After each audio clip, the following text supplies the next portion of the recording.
Hello friends, welcome to Kovai Revathi சமையல். நம்ம இன்றைக்கி பால் கொழுக்கட்டை தாங்க செய்ய போகிறோம். எப்பவும் ஒரே மாதிரியாக செய்யாமல் கொஞ்சம் டிசைனாக புதுசாக தாங்க செய்ய போகிறோம். இப்போ வாங்க அது எப்படி செய்கிறதுன்ட்டு பார்க்கலாம். ஃபஸ்ட்டு ஒரு பவுலில் 1 கப்பு அரிசி மாவு சேர்த்துக்கலாங்க. நான் வீட்டில் அரைச்ச இடியப்ப மாவு தாங்க சேர்த்துருக்கேன். கொஞ்சமாக சால்ட்டு சேர்த்துக்கலாம். சுடுதண்ணி வெதுவெதுப்பான தண்ணியை நான் காய வச்சுருந்தேன். அதில் கொஞ்சம் கொஞ்சமாக சேர்த்துட்டு நம்ம இதை மிக்ஸ் பண்ணிக்கலாங்க. தண்ணி ரொம்ப கொதிக்க வேணாம், லேசான சூடு இருந்தால் போதுங்க. இப்போ கொஞ்சம் கொஞ்சமாக நல்லா கலந்து விட்டுட்டு இது நல்லா ஆறுனதுக்கு அப்புறமா நம்ம மாவு பிசைஞ்சு வச்சுக்கலாங்க.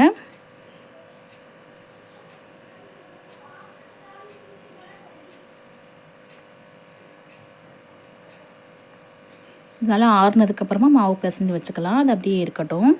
அடுத்ததாக ஒரு கடாயில் 1 கப்பு வெல்லம் எடுத்துக்கலாங்க. 1 கப்பு அரிசி மாவு சேர்த்திங்கன்னா 1 கப்பு வெல்லம் கரெக்டாக இருக்கும். அதில் 1/4 கப் தண்ணி சேர்த்துட்டு இது நல்லா கரைய விட்டுறலாங்க. கரைஞ்சி கொதித்து வரட்டும். இப்போ பாருங்கள், நல்லா கரைஞ்சி கொதித்து வந்துருச்சுங்க. இது அப்படியே இருக்கட்டும். இப்போது நம்ம மாவும் பிசைஞ்சு வச்சாச்சுங்க. ஆறுனதுக்கப்புறமா நல்லா பிசைஞ்சாச்சு. இந்த சைஸில் ஒரு உருண்டை பிடிச்சி வச்சுக்கலாங்க. கொஞ்சம் பெருசாகவே உருண்டை பிடிச்சிக்கலாம். இப்போ வாட்டர் பாட்டில் மூடி இருந்துச்சுன்னா இதை வச்சு இந்த மாதிரி நல்லா ப்ரெஸ் பண்ணிக்கலாங்க. இதை ஃப்ளாட்டாக தட்டிட்டு நம்ம இப்படி ஒரு ப்ரெஸ் பண்ணிக்கலாம். இது ஒரு டிசைனாக இருக்குங்க.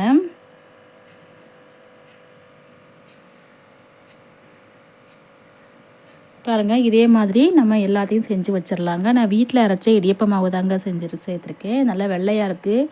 இது கொழுக்கட்டை செஞ்சாலும் நல்லா வெள்ளையாக, பூர்ண கொழுக்கட்டை செஞ்சாலும் நல்லா வெள்ளையாக இருக்குங்க.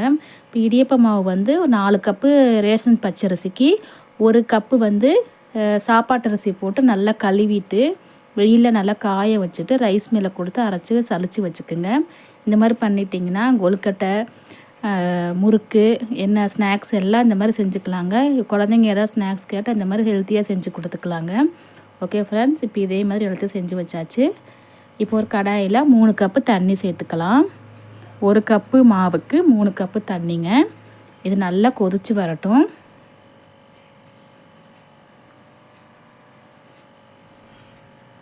இப்போ பாருங்கள், நல்லா கொதித்து வந்திருக்கு. இப்போ நம்ம செஞ்சு வச்சதை இதில் சேர்த்துக்கலாங்க.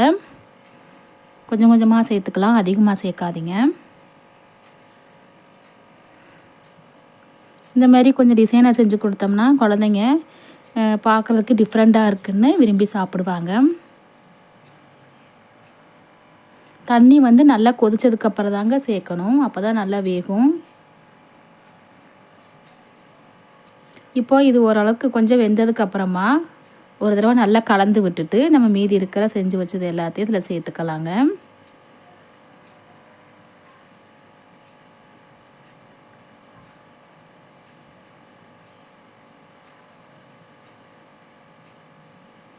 இப்போ நல்லா கலந்து விடலாம். நல்லா கொதிக்கட்டுங்க. இப்போ நல்லா வெந்திருக்கு பாருங்கள். நல்லா பூ போல் சாஃப்டாக வெந்திருக்கு பாருங்கள்.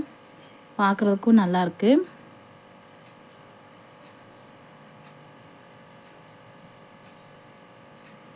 இப்போ இதில் கொஞ்சமாக அரிசி மாவு சேர்த்துக்கலாங்க. சேர்த்துட்டு கொஞ்சமாக தண்ணி கலந்து விட்டுட்டு நல்லா ஒரு தடவை கரைச்சி விட்டுட்டு இதில் சேர்த்துக்கலாம். நான் சொன்ன அளவு இல்லை, நீங்கள் இடியப்ப மாவு அரைச்சி பாருங்கள், சூப்பராக இருக்கும். இடியப்பமும் நல்லா இருக்குங்க. நல்லா வெள்ளையாக பூ மாதிரி இருக்குங்க. இப்போ கலந்து விட்டாச்சு. நல்லா கெட்டியாகிடுச்சு பாருங்கள். ஒரு தடவை கலந்து விடலாம். நம்ம இதில் தேங்காய் பால், தேங்காய் திருவல் எதுவுமே சேர்க்க போகிறதில்லங்க. ரொம்ப ஈஸியாக செஞ்சிடலாம் இது. அடுத்ததாக நம்ம வெள்ளை கரைசல் சேர்த்துக்கலாங்க. வடிகட்டி சேர்த்துக்கலாம். சேர்த்துட்டு ஒரு தடவை கலந்து விடலாம்.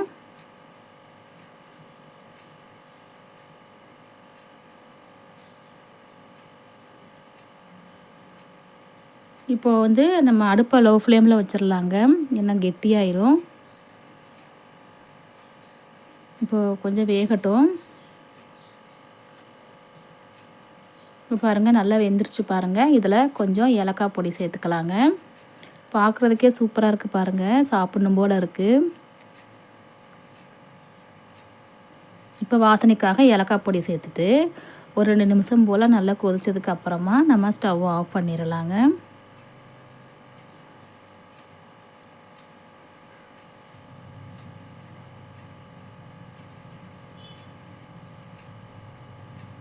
நீங்கள் கண்டிப்பாக இதை ட்ரை பண்ணி பாருங்கள் ஃப்ரெண்ட்ஸ். இப்போ அவ்வளோதான், ரெடி ஆகிடுச்சு. ஸ்டவ் ஆஃப் பண்ணிடலாங்க. இப்போ நல்லா ஒரு பவுலுக்கு மாற்றிக்கலாம். சுட சுட சாப்பிட்டாலும் நல்லாயிருக்குங்க, ஆறுனதுக்கப்புறம் சாப்பிட்டாலும் நல்லாயிருக்கும். கண்டிப்பாக நீங்கள் இடியப்ப மாவில் இந்த மாதிரி செஞ்சு பாருங்கள், ரொம்ப டேஸ்ட்டாக இருக்கும். ஓகே ஃப்ரெண்ட்ஸ், இந்த வீடியோ உங்களுக்கு பிடிச்சிருந்துச்சின்னா நம்ம சேனலுக்கு லைக் பண்ணுங்கள், கமெண்ட் பண்ணுங்கள், சப்ஸ்கிரைப் பண்ணுங்கள். தேங்க்யூ.